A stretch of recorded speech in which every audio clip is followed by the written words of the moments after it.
Hello everyone. Are you frustrated with that Apple Pay restriction error that won't go away on iOS? Now let's fix that together. First, make sure your iOS is up to date. Go to Settings, then click on General, then Software Update, and install any available updates. Sometimes this error occurs because of the outdated software. Next, go to Settings, Wallet and Apple Pay, and turn off Apple Pay for all cards. Restart your iPhone and then turn Apple Pay back on, re-adding your cards.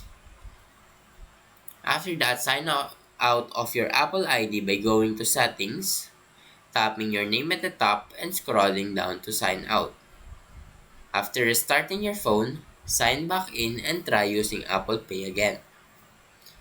Now, if the error still persists, contact Apple support for further assistance, as they may need to remove the restriction from your account manually. And there you have it. Now, if you found this video helpful, please leave a like and subscribe.